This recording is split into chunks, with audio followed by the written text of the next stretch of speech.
హక్కులు ఉంటాయి, ఎలాంటి చట్టాలు ఉంటాయి అనే దాని గురించి మొదలు పెడదాం సార్ ఫస్ట్. తప్పకుండా అమ్మా. ఈ వినియోగదారులు కన్జ్యూమర్స్ అనే వర్డ్కి డెఫినేషన్ చాలా ఎలాబరేట్గా ఉంటుంది.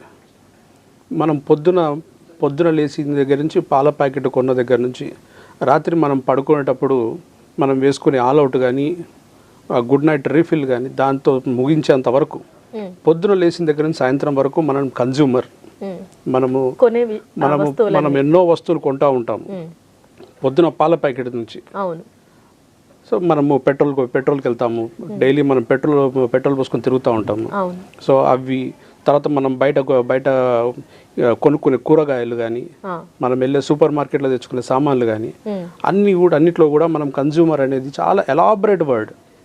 సో మనం ఇంట్లో ఇంటర్నెట్ తీసుకుంటూ ఉంటాము, ఇంటర్నెట్ సర్వీస్, ఆ సర్వీస్ తీసుకున్న ఒక వస్తువు కొనుక్కున్నా కూడా మనల్ని కన్జ్యూమర్ అని మనం పిలుస్తారు. ఈ కన్జ్యూమర్స్కి ఒక వినియోగదారుల చట్టం అనేది 2019లో వచ్చింది. అంతకుముందు 1986లో ఒక చట్టం ఉండింది. ఆ చట్టాన్ని ఇంకా బలోపేతం చేస్తూ 2019లో కొత్త చట్టం వచ్చింది. దీంతో ఇంకా ఎన్నో రకాల కన్జ్యూమర్స్కి హక్కులు ఇవ్వడం జరిగింది.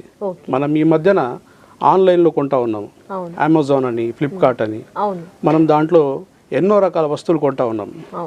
మనం ఆన్లైన్లో కూడా చాలామంది ఎన్నో రకాల సేవలు తీసుకుంటా ఉన్నారు. సో ఈ కొనుక్కునే వస్తువులకు కానీ ఈ సేవలు కూడా మనం ఇవన్నిటికి సంబంధించిన చట్టము 2019లో ఈ అన్నిటిని పొందుపరుస్తూ చట్టాన్ని బలోపేతం చేస్తూ మనకు కన్జ్యూమర్ ప్రొటెక్షన్ యాక్ట్ 2019 వచ్చింది. సో దాంట్లో ఇప్పుడు కొత్తగా జరుగుతున్న ఏదైతే బయట జరుగుతున్న కొత్త ఉరవడి ఏదైతే ఉందో ఈ అమ్మకాలు కొనుగోలుకు సంబంధించి అవన్నీ కూడా దీంట్లో కవర్ అవుతా ఉన్నాయి. సో వినియోగదారుల చట్టం అనేది ప్రతి ఒక్కరూ తెలుసుకోవాల్సిన ముఖ్యమైన సబ్జెక్ట్ అది. అవును లాయర్ గారు. అంటే ఇప్పుడు వినియోగదారుల చట్టం అనేది దేని ద్వారా రూపొందించబడింది అంటే మనకి ఎవరైతే తయారీదారులు ఉంటారో వారు చేసే మోసాలను మాత్రమే బయట పెట్టడానికి అంటారా, లేదంటే మనం ఏ చిన్న కంప్లైంట్ వచ్చినా రేస్ చేసి ఇవ్వడానికి, అంటే వినియోగదారుడు నష్టపోకుండా ఉండడానికి మాత్రమే రూపొందించిన చట్టాలు అంటారా? లేదమ్మా, ఇది రెండు రకాలుగా ఉంది. వినియోగదారుడు సపోజ్ మనం మార్నింగ్ పొద్దున ఒక పాల ప్యాకెట్ కొనుక్కుంటాము. ఈ పాల ప్యాకెట్ కొన్నది కల్తీ అని చెప్పి తెలిసింది అనుకోండి. ఈ కల్తీని తయారు చేసిన వాడిని శిక్షించడానికి కన్జ్యూమర్ యాక్ట్ పనిచేస్తుంది. తర్వాత మనకు నష్టపోయినందుకు, మనల్ని మోసం చేసినందుకు మనకు నష్టపరిహారము, తర్వాత వాడికి శిక్ష పడుతున్నట్టుగా, వాడికి శిక్ష ఇస్తున్నట్టుగా వాడికి ఇంకొద్దిగా పెనాల్టీ వేస్తూ మనకు కన్జ్యూమర్ ప్రొటెక్షన్ యాక్ట్లో మనకు అన్ని రకాలుగా మనకు సౌకర్యాలు మనకు చట్టం మనకు కల్పిస్తూ ఉంది. అంటే లాయర్ గారు, ఇప్పుడు కోర్టు కేసులు అనేటప్పటికి చాలా సమయం తీసుకోవాల్సి వస్తుంది. ఇప్పుడు ఎందుకులే అని మనం సదరు ఎవరైతే అమ్ముతారో వాళ్ళ మీద నిందలు వేసి వాళ్ళతో కొట్లాట పెట్టుకుని వచ్చేసే వాళ్ళే చాలామంది ఉంటారు. కానీ ఇది ఎవ్వరికి తెలియదు. వినియోగదారుడు ఈ విధంగా లా ప్రకారం వెళితే ఇంత ప్రయోజనం జరుగుతుంది అనేది ఎవరికి తెలియదు. కాబట్టి మనం ఇలాంటి విషయాల్లో ఎలాంటి చర్యలు వినియోగదారుడికి ఈజీగా ఉండే ప్రాసెస్ అంటే దీన్ని కూడా నార్మల్ కేసెస్ లాగా ఎక్కువ సంవత్సరాల తరబడి వాయిదాలు వేస్తూ ఉంటారా? తక్షణమే మనకి దీంట్లో మనకి రిజల్ట్ అనేది ఏమైనా కనిపిస్తుంది అంటారా? మంచి ప్రశ్న. ఇది ఇంతకుముందు మీరు అన్నట్టు కొన్ని సంవత్సరాలు జరిగేది కేసు. కానీ ఇప్పుడు 2019లో వచ్చిన కొత్త చట్టం ద్వారా దాంట్లో ఏం చెప్పడం జరిగిందంటే ఒక కేసు 3 నెలల లోపు కేసు క్లోజ్ అయిపోవాలని చెప్తా ఉంది. సో అంతకంటే ఎక్కువ జరిగితే కనుక ఈవెన్ కోర్టు కూడా ఎందుకు వాయిదాలు ఇస్తున్నారో చెప్పాలనేది కొత్త చట్టం ద్వారా ఈవెన్ కోర్టుకు కూడా కొన్ని పరిధులు పెట్టడం జరిగింది. సో ఇప్పుడు ఇంకోటి మీరు అడిగిన దాంట్లో ఈ చిన్న వస్తువులు కొన్నప్పుడు మనము సరలే పోనీలే ₹2 కోసం కోర్టుకేం వెళ్తాము, ఈ కోర్టు చుట్టూ తిరగడం ఎందుకు అనే ఒక భావన చాలా లోపల ఉంది. సో ఇప్పుడు దీంట్లో మీరు డైరెక్ట్గా కోర్టుకు వెళ్లకుండా, మీరు కోర్టుకు వెళ్ళి మీ సమయం వృధా చేసుకోకుండా మీరు కావాలనుకుంటే కనుక ఈ కన్జ్యూమర్స్ అఫైర్స్ మినిస్ట్రీ మనకు సివిల్ సప్లైస్ డిపార్ట్మెంట్ కింద ఉంటుంది. వాళ్ళ ద్వారా మీరు వాళ్ళకు ఒకటి ఆన్లైన్లో కంప్లైంట్ పంపించినా కూడా వాళ్ళ ఆన్లైన్లో కంప్లైంట్ రిజిస్ట్రేషన్ చేసుకొని అవతల పార్టీ ఎవరైతే మిమ్మల్ని మోసం చేసినారని చెప్తున్నారో వాళ్ళకు నోటీసులు పంపిస్తారు. నోటీసులు పంపించిన తర్వాత వాళ్ళని పిలిచి వీలవుతే గనక అక్కడే సెటిల్మెంట్ చేసి వాడిని ఇంకోసారి అటువంటి తప్పు చేయకుండా వాళ్ళు అక్కడ మందలిచ్చి కోర్టు మీద భారం పడకుండా, ఇప్పుడు ఇన్ని కోట్ల జనాభా అందరము కన్జ్యూమర్ ప్రొటెక్షన్ యాక్ట్ ఉంది కదా అని చెప్పి కోర్టుకి వెళ్తే కోర్టు మీద మళ్ళీ భారం పడుతుందని చెప్పి ఇక్కడ వీళ్ళే ఈ డిపార్ట్మెంట్ వాళ్ళు ఇక్కడే ఒక రకమైన మీడియేషన్ ఎస్టాబ్లిష్ చేసి ఇద్దరిని పిలిపించి బాధితుడిని ఆ మోసం చేసిన అతను బట్టి వ్యక్తిని ఇద్దరిని పిలిపించి ఇక్కడనే మీడియేషన్ చేసి కేసు సెటిల్మెంట్ చేసేస్తారు. సో ఇక్కడ మీకు 100% ఇక్కడ సెటిల్మెంట్లు అయిపోతూ ఉన్నాయి. ఇక్కడే మీకు జరిగిన మోసాన్ని ఇక్కడే మీరు అతన్ని ఎండగట్టచ్చు, కోర్టుకు వెళ్ళాల్సిన అవసరం లేదు. ఒకవేళ కోర్టుకు వెళ్ళిన అంటున్నారు కదా, అట్లాంటి జడ్జ్మెంట్ అంటారా ఇది? ఏదమ్మా మొబైల్ జడ్జ్మెంట్ అని చెప్పి మొబైల్ కోర్ట్స్ అని చెప్పేసి కోర్ట్ అరేంజ్ చేస్తుంది. ఈ కాలంలో అంత లాంగ్ పీరియడ్లో కాకుండా షార్ట్ కట్లో సార్ట్ అవుట్ చేస్తున్నాయి కాబట్టి వీటిని మొబైల్ కోర్ట్స్ అంటున్నాయి. అలాంటిదా ఇది? ఏమన్నా లేదమ్మా, మొబైల్ కోర్టు అది వేరు. ఓకే, ఇదేంటంటే మీకు సత్వర న్యాయం కోసము ఇప్పుడు మనకు లీగల్ సర్వీస్ అథారిటీ అని చెప్పేసి మనకు సివిల్ కోర్టులో కూడా మనకు ఉండడం జరుగుతుంది. ఓకే, అందులో కూడా మీరు కోర్టుకు వెళ్ళి కోర్టులో సంవత్సరాలు జరగకుండా ఉండాలనుకుంటే కనుక మీరు అక్కడ కూడా లీగల్ సర్వీస్ అథారిటీకి వెళ్ళి అక్కడ మీరు ఒక కంప్లైంట్ రాసి ఒక తెల్ల కాగితం మీద రాసి ఇచ్చినా సరే వాళ్ళు తీసుకొని దాన్ని వాళ్ళ అవతల పార్టీ వాళ్ళకు నోటీసులు పంపిస్తారు. సో ఇది కూడా అంతే. ఇందాక నేను చెప్పినట్టుగా ఒకవేళ కనుక సివిల్ సప్లైస్ డిపార్ట్మెంట్కి వెళ్ళి మీరు ఆన్లైన్లో ఒక చిన్న లెటర్ టైప్ చేసి పంపించినా, లేకపోతే మీరు అక్కడికి స్వయంగా వెళ్ళి ఒక తెల్ల కాగితం మీద రాసి మీ సంతకం పెట్టించినా కూడా వాళ్ళు దాన్ని కంప్లైంట్గా స్వీకరించి వాళ్ళ అవతల వ్యక్తికి వాళ్ళు నోటీసులు పంపిస్తారు. సో నోటీసులు తీసుకునే వ్యక్తి కంపల్సరీ వస్తాడు, వచ్చిన తర్వాత అక్కడ సెటిల్మెంట్లు అవుతాయి అక్కడ. ఓకే, అంటే సార్ ఇప్పుడు వినియోగదారుడు ఎలాంటి విషయాలను పరిగణనలో తీసుకుని కంప్లైంట్ ఇవ్వాలి అంటే, ఇప్పుడు మీరు అన్న మాటనే మేబీ వాళ్ళకు రాంగ్గా పోర్ట్రే అయ్యి చిన్న చిన్న విషయాలకు కూడా సిల్లీగా టైం పాస్ చేయడానికి కూడా కంప్లైంట్స్ ఇస్తారు. సో అలా కాకుండా అసలు వినియోగదారుడు ఎలాంటి సమస్యలను పరిగణలోకి తీసుకోవచ్చు, ఒక ప్రోడక్ట్ ద్వారా ఎదురయ్యే సమస్యలను ఎలాంటి సమస్యల మీద కంప్లైంట్ ఇవ్వచ్చు అంటారు అసలు? అంటే కొంచెం ఏదైనా సరే ఒక కారణం ఉంటేనే దాన్ని పరిగణించబడుతుంది కాబట్టి సిల్లీ రీజన్స్కి కంప్లైంట్ ఇవ్వకూడదు కాబట్టి నేను ఈ క్వశ్చన్ రేస్ చేస్తున్నాను. యాక్చువల్లీ లేదమ్మా, 100% కోర్టుకు వచ్చే వ్యక్తులు ఎవరు సిల్లీ రీజన్స్తో రారు. ఓకే, మీరు అన్నట్టుగా ఇందాక మనం మాట్లాడుకున్నట్టుగా చిన్న చిన్న వస్తువు ఒక పాల ప్యాకెట్ అనుకుందాం. ఒక పాల ప్యాకెట్ గురించి కోర్టుకు వచ్చే వ్యక్తులు చాలా తక్కువ. ఒక టీవీ కొన్నాము, ఒక 50,000 1,00,000 పెట్టి ఒక టీవీ కొన్నాము. ఆ టీవీ కొన్న టీవీ వాడు సంవత్సరం గ్యారంటీ అన్న తర్వాత ఆ సంవత్సరం లోపల పాడవుతే గనక ఆ వ్యక్తి ఆ ₹1,00,000 గురించో ₹50,000 గురించి అతను జరిగిన అన్యాయాన్ని తను జీర్ణించుకోలేడు. ఎందుకంటే ఒక వ్యక్తి ఇప్పుడున్న కాలంలో ఎంతో కష్టపడి కొన్న ఒక టీవీని ఒక సంవత్సరం గ్యారంటీ ఉన్న తర్వాత ఒక నెలకో 2 నెలలకో పాడవుతే కనుక అతను కామ్గా కూర్చోలేడు. సో కంపల్సరీ అటువంటి వ్యక్తులే ఇప్పుడు మన కోర్టులో జరిగే రెగ్యులర్ కేసెస్లో 100% ఎవరు కూడా టైంపాస్కి ఎవరు రారు, కోర్టుకు రావాలని ఎవరు కోరుకోరు కూడా. సో ఇప్పుడు నేను ఇందాక మీరు చెప్పిన దాంట్లో ఎవరన్నా చిన్న చిన్న కేసెస్లో, ఇప్పుడు ఇందాక మనం మాట్లాడుతున్నప్పుడు ఒక వ్యక్తి చేపలు కొన్నానని చెప్పి అన్నారు.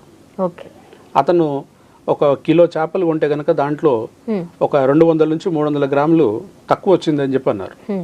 సరే, దాంట్లో పోల్చుకుంటే కనుక అతనికి జరిగింది ఒక ₹50 ₹100 నష్టం. ఈ ₹50 ₹100 నష్టం ఉన్న వ్యక్తి కోర్టు దానికి రాడు. భారీ ఎత్తున అతనికి నష్టం జరిగితేనే కోర్టు వరకు వస్తారు. సో ఇంతకు ఇప్పుడు మీరు చెప్పినట్టుగా ఒక ₹50 ₹100 అయినా సరే అతన్ని కూడా మనము ఈ చట్ట ప్రకారము అతన్ని కూడా మనము ప్రశ్నించవచ్చు. దానికి కూడా మీరు ఈ కంప్లైంట్ కనుక consumers affairs ministry civil supplies department వాళ్ళకి కనుక ఒక లెటర్ రాస్తే మీరు వాళ్ళ దాంట్లో కూడా మనము న్యాయం పొందొచ్చాము దాంట్లో కూడా. ఓకే సార్, అయితే నేను గతంలో ఒకసారి ఒక వార్త చదివాను. ఒక అతను ఒక ప్రోడక్ట్ని తన ఫేవరెట్ హీరో బ్రాండ్ అంబాసిడర్గా ఉన్నాడని తెలిసి అతను చెప్పాడు కాబట్టి, అతను రికమెండ్ చేశాడు కాబట్టి నేను ఆ ప్రోడక్ట్ని కొన్నాను, దానివల్ల నేను తీవ్రంగా నష్టపోయాను అని చెప్పి ఒక అతను కోర్టుకి వెళ్ళడం, కోర్టు ఆ కేసుని పరిగణలోకి తీసుకోవడం కూడా జరిగింది.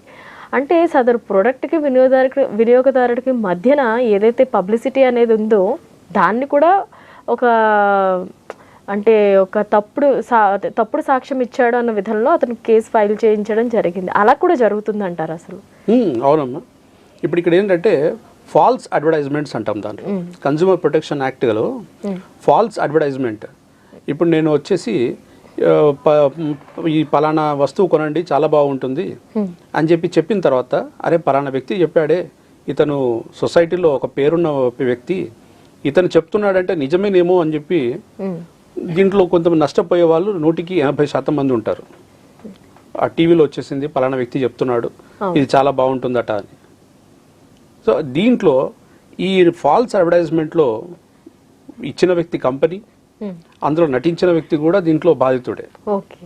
సో వీళ్ళిద్దరిని కూడా మనం లాస్ట్ మీరు చెప్పిన కేసులో ఈ ఏదైతే యాక్టింగ్ చేసిన వ్యక్తి ఉన్నాడు అతని మీద కూడా చర్య తీసుకోవడం జరిగింది.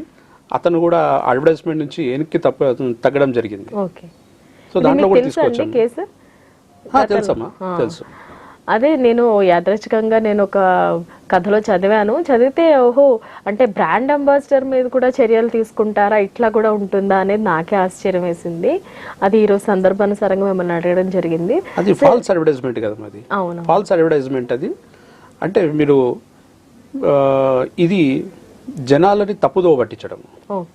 మీరు 10 రూపాయల వస్తువుని సరే మీరు అమ్ముకోవడానికి మీరు అది తయారు చేసి ఉండొచ్చు, కానీ దాన్ని ఫాల్స్ అడ్వర్టైజ్మెంట్, దాంట్లో లేని వస్తువుని ఉందని చెప్పడం కానీ, లేకపోతే ఇది తీసుకుంటే గనక ఆరోగ్యానికి ఎంతో మంచిది అని చెప్పి కానీ అది చెప్పిన తర్వాత దాన్ని చూసి కొనుక్కునేవాడు బాధితుడే కదా. సో బాధితునికి కంపల్సరీ చట్టం న్యాయం చేయాల్సిందే. సో దాంట్లో నటించిన వ్యక్తి కూడా అతను కూడా బాధితుడే దాంట్లో. ఓకే, వింటున్నారు కదండి మన లాయర్ గారు చెప్పే సలహాలు సూచనలు. కన్స్యూమర్ రైట్స్కి సంబంధించి మీకు ఎలాంటి సలహాలు కావాలన్నా, ఎలాంటి డౌట్స్ ఉన్నా కూడా మీరు స్క్రీన్ మీద కనిపించే నెంబర్కి కాల్ చేసి లాయర్ గారితో నేరుగా మాట్లాడచ్చు. అలాగే మీరు కాల్ చేసినప్పుడు మీరు టీవీ వాల్యూమ్ని మ్యూట్లో పెట్టుకున్నట్లయితే లాయర్ గారు ఏం చెప్పినా కూడా మీకు స్పష్టంగా అర్థమవుతుంది అనమాట. లాయర్ గారు మీరు కన్స్యూమర్ రైట్స్ గురించి చాలా వివరాలు చెప్తున్నారు. ఇప్పుడు ప్రపంచం అంతా కూడా డిజిటల్ మయమైపోయింది. మేము షాపింగ్కి బయటకు వెళ్ళే పరిస్థితి లేదు, టైం లేదు, ఆన్లైన్లో అంతా షాపింగ్ చేస్తున్నాం. అయితే ఈ ఆన్లైన్లో షాపింగ్ చేసేటప్పుడు ఈ మధ్య తరచుగా వింటుంది ఏంటి అంటే కనుక ల్యాప్టాప్కి ఆర్డర్ పెట్టినప్పుడు వాటిల్లో ఖాళీ డబ్బాలు వస్తున్నాయి. అలా రకరకాల మోసాలు వింటూ ఉన్నాం అనమాట. ఎగ్జాక్ట్గా మనకు ప్రోడక్ట్ ఒకటి చూపిస్తారు, అది కంప్లీట్లీ క్వాలిటీ లేని ప్రోడక్ట్ వస్తూ ఉంటుంది. సో మేము అసలు ఈ ఆన్లైన్లో పర్చేస్ చేసేటప్పుడు ఈ ప్రోడక్ట్స్ కొనేటప్పుడు నష్టపోతున్నాం. దాన్ని దృష్టికి తీసుకెళ్ళి ఒక్కొక్కసారి కస్టమర్ కేర్ వాళ్ళు సార్ట్అవుట్ చేసినా దాదాపుగా కొన్ని సార్ట్అవుట్ కావట్లేదు. అసలు మేము ఇలా ఆన్లైన్ షాపింగ్ చేసే వాళ్ళకి అసలు ఎలాంటి రైట్స్ ఉంటే ఎలా మేము వాటిని కంప్లైంట్ రేస్ చేయొచ్చు అంటారు లా ప్రకారం? ఇది ఇప్పుడు రెగ్యులర్గా ఈ మధ్యలో వస్తున్న ఇష్యూస్ ఇవన్నీ ఈ మధ్యలో చాలా ఎక్కువ అయిపోయినాయి ఆన్లైన్లో పర్చేసింగ్ ద్వారా. సో మీరు అన్నట్టుగా మనం జరిగిన కొన్ని సంఘటనలు చూసినాం. మనం మీరు ల్యాప్టాప్ ఆర్డర్ చేసినప్పుడు దాని లోపల సరే వేరే వస్తువులు పెట్టి ఆ వెయిట్కి తగ్గట్టుగా వస్తువులు పెట్టి ఇవ్వడము, అది తీరా ఓపెన్ చేసి చూస్తే గనక దాంట్లో ల్యాప్టాప్ లేకపోవడము, ఇవన్నీ మనం జరిగిన ఇష్యూస్ అవన్నీ. సో ఇప్పుడు దీంట్లో ఒక్కటి ఏంటంటే వినియోగదారుడు కొనుక్కునేటప్పుడు అతను కూడా కొద్దిగా అలర్ట్గా ఉండడం అనేది చాలా ముఖ్యం. ఇతను కొంటున్నాడు, సరే వచ్చిన ఈ వెంబడే అతని ముందరే డెలివరీ బాయ్ ముందరే ఓపెన్ చేసుకొని చూసుకోవడం అనేది ఈ మధ్యలో బాగా జరుగుతూ ఉంది. సో అదొకటి చేసుకొని అలర్ట్గా ఉంటే కనుక మనం ఈ రకమైన ఫ్రాడ్స్ నుంచి తప్పించుకోవడానికి వీలుంటుంది. అలాగే ఇప్పుడు కొన్ని ఉంటాయి లాయర్ గారు, ఏంటంటే ఒక ప్రోడక్ట్ ఉంటుంది, కాస్ట్లీ ప్రోడక్ట్, అట్లా బ్రాండెడ్ ప్రోడక్ట్. ఈ మధ్యవర్తులు ఎవరైతే ఉంటున్నారో దాన్ని మిస్యూజ్ చేసి పార్ట్స్ మార్చి దాన్ని డూప్లికేట్ చేసి దాన్ని ఆన్లైన్లో పెట్టి ఒరిజినల్ కాస్ట్కి వినియోగదారుడికి సప్లై చేయడం జరుగుతుంది. అలాంటి సందర్భాల్లో మేము ఎవరి మీద చర్యలకి కంప్లైంట్ చేయాల్సి ఉంటుందంటారు? దీంట్లో ముందుగా మీరు కన్స్యూమర్ కేర్ నంబర్కి కనుక మీరు కంప్లైంట్ చేస్తే మీరు ఆ కన్స్యూమర్ కేర్ నంబర్ నుంచి మీకు అక్కడ నాకున్న ఇన్ఫర్మేషన్ ప్రకారం ఇక్కడ 50 నుంచి 60% వరకు అక్కడ కంప్లైంట్స్ సాల్వ్ అయిపోతున్నాయి. ఏదన్నా ఇష్యూ జరిగితే కూడా వాళ్ళు బాగా అలర్ట్గా ప్రాబ్లమ్ సాల్వ్ చేస్తూ ఉన్నారు. అలా జరగండి. మనం కాలర్ మాట్లాడదాం. కాలర్ వచ్చారు. హలో హలో నమస్తే అండి. నమస్తే అండి. మీ పేరు చెప్పండి అమ్మా. జయలక్ష్మి అండి. జయలక్ష్మి గారు ఎక్కడి నుంచి మాట్లాడుతున్నారు? దిల్సుఖ్ నగర్ అండి. ఓకే, జయలక్ష్మి గారు, మీకు న్యాయపరమైన సలహాల కోసం మనతో పాటు లాయర్ గారు ఉన్నారు, మాట్లాడండి. Okay, thank you. మాట్లాడండి. డాక్టర్ గారు నమస్కారం అండి. నమస్కారం అమ్మా. డాక్టర్ సారీ అడ్వకేట్ గారు, ఏంటంటే మీరు చెప్తుంటే నేను చూసాను, అది మీరు ఇచ్చే సలహాలు. ఒకటి ఏంటంటే నా ప్రాబ్లం ఏంటంటే, మేము ఐసిఐసి బ్యాంకులలో హోమ్ లోన్ తీసుకున్నాము. తీసుకుంటే అది 22 వరకు మాకు టైం ఇచ్చారన్నమాట. నా రిటైర్మెంట్ టైం అప్పటి వరకు ఉండని, అప్పటి వరకు నాకు లోన్ ఇచ్చారు. తీసుకున్నాము, ఎక్కడ కూడా డిఫాల్ట్ కాకుండా కట్టుతూ వచ్చాను. అయినా కానీ ఇంకా ఇన్ని మంత్స్ ఉన్నది అని చెప్పేసి అంటున్నారు. యాజ్ అండ్ టుడే ఇంకా పే చేస్తూనే ఉన్నాను. ఈఎంఐ పే చేస్తూనే ఉన్నాను. ఇంకా 82 మంత్స్ ఉందనేసి మొన్న బ్యాంక్ లో అడిగితే చెప్తున్నారు లాయర్ గారు. మరి ఎట్లా నాకు న్యాయం ఎట్లా జరుగుతుంది? అంటే ఇప్పుడు మీరు లోన్ తీసుకుంది ఎప్పుడమ్మది? 2006 నుంచి ఇంకా కడుతూనే ఉన్నారు మీరు? కడుతూనే ఉన్నాను. ఓకే. అంటే ఇప్పుడు మీ లెక్క ప్రకారము అక్కడ ఈఎంఐలు అయిపోయి ఉండాలనా ఈ పాటికి? అయిపోయి ఉండాలి. మాకు ఇచ్చింది 204 మంత్స్ ఇచ్చారు. ఓకే. 200 మంత్స్ ఎప్పటికైపోతుంది? నేను ఎంప్లాయీగా ఉండుంటే అయితే 2022కు సెప్టెంబర్ కి అయిపోతుంది అనేసి వాళ్ళు అదంతా క్యాలిక్యులేషన్ ప్రకారం నాకు ఇచ్చారు. నేను అనుకొని తీసుకున్నాను కూడా. ఓకే. ఇంకా కడుతూనే ఉన్నాను. వాళ్ళు 82 మంత్స్ కట్టాలి అని అంటున్నారు. నాకేమో నాకు ఐడియా లేదు. నాకేమీ మా వారు లేరు, ఇంట్లో మా పిల్లలు లేరు. నేను చాలా ఫేస్ చేస్తున్నాను. అయిన భయానికి కడుతూనే ఉన్నాను. నాకు ఎట్లా న్యాయం అవుతుందో ఏమో దేవుడికే తెలియాలి. లేదమ్మా, మీరు ఒక పని చేయండి. మీరు ఫస్ట్ బ్యాంక్ ఒక లెటర్ రాయండి. అసలు మీరు తీసుకున్నది ఎంత, మీరు ఇప్పటి వరకు కట్టింది ఎంత, ఇంకా ఎంత కట్టాలనేది ఫస్ట్ మీరు ఒక ఆథెంటికేటెడ్గా ఒక డాక్యుమెంట్ తీసుకోండి. మీరు ఒకవేళ మీరు కూడా వినియోగదారుల కిందకే వస్తారు.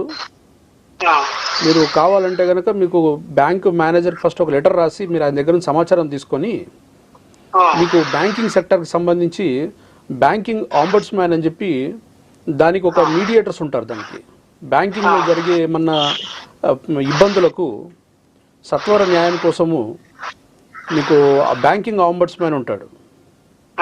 వాళ్ళు మీకు తొందరగా సెటిల్మెంట్ చేసి పంపిస్తారు.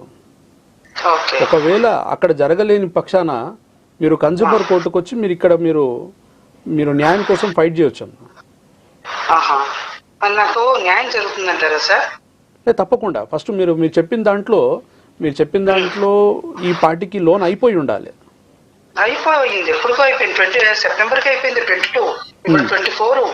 ఇంకా 84 నెలలు ఉన్నాయని చెప్తా ఉన్నారు. 82 మంత్స్, ఇంకా 82 నెలలు ఉందని చెప్తా ఉన్నారు. మరి అది చాలా లెక్కకు అందని కౌంటింగ్ అది. అదే నాకు ఏందో కడుతూ పోతున్నాను.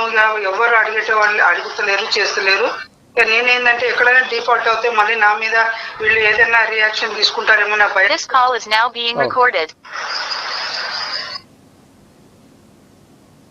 అందుకని ఏం చేయాలని నాకు అర్థం కావట్లేదు సార్. సరే అమ్మా, మీరు ఒక పని చేయండి. మీరు మొదట మీరు బ్యాంక్ ఒక లెటర్ రాసి మీరు లోన్ తీసుకున్న తేదీ ఎంత తీసుకున్నారు, ఇప్పటి వరకు మీరు కట్టింది ఎంత, ఇంకా కట్టాల్సింది ఎంత, దాని ఇంట్రెస్ట్ ఎంత, అవన్నీ ఒక్కసారి మీరు తీసుకొని మీరు ఒక్కసారి ఆ లెక్క చూసుకోండి. ఆ లెక్కతో మీకు సరిపోతే గనక పర్వాలేదు. నేను డిస్టర్బ్ చేస్తున్నాను. అదే నేను స్టేట్మెంట్ కూడా తీసుకున్నాను, రీసెంట్లీ తీసుకున్నాను. అదంతా చూసాను. నేను 6,70,000 తీసుకున్నాను సార్. తీసుకున్నాక కూడా ఇప్పుడు యాజ్ అన్ నియర్లీ 13 lakhs ఎక్కువ అయిపోయింది. అదంతా నేను టోటల్ చూసుకుంటా కట్టిందానికి 13-14 lakhs అంత అయిపోయింది. అయినా కానీ ఇంకా ఇన్ని మంత్స్ ఉందని అంటున్నారు. బాధ అనిపిస్తుంది. నేను ఏం చేయాలో నాకు అర్థం కావట్లేదు. కరోనాలో కూడా నేను నడుచుకుంటూ వెళ్ళి, అప్పుడు ఆటో ఫెసిలిటీ లేదు, ఏమి లేదు. అయినా కానీ వెళ్ళి అది మళ్ళీ ఏమన్నా ఉంటే మళ్ళీ డిఫాల్టర్ అనేసి ఏమన్నా ఇచ్చేస్తారేమో అనేసి అట్లా కూడా పోయి నడుచుకుంటూ వెళ్ళి కట్టేసి వచ్చినాను. అయినా కానీ ఇంకా ఇది కావట్లేదు. సరే అమ్మా, మీరు ఒకవేళ మీరు వెళ్తే గనక బ్యాంకింగ్ ఆంబడ్స్మ్యాన్ ఉంటాడు, ఈ ఆర్బీఐ హైదరాబాద్ లో ఉంటాడు. ఏమంటారు సార్ ఆయన? బ్యాంకింగ్ ఆంబడ్స్మ్యాన్ అంటారు వాళ్ళని. ఆహా. ఇక్కడ ఆర్బీఐ హెడ్ ఆఫీస్ ఉంది హైదరాబాద్లో, సైఫాబాద్లో. అక్కడికి వెళ్ళి మీరు కంప్లైంట్ చేయండి, మీకు అక్కడ న్యాయం జరుగుతుంది. ఒకవేళ అక్కడ మీకు న్యాయం జరగకపోతే మీరు కన్స్యూమర్ కోర్టుకు రావచ్చమ్మా. మీకు కన్స్యూమర్ కోర్టులో మీకు న్యాయం జరుగుతుంది.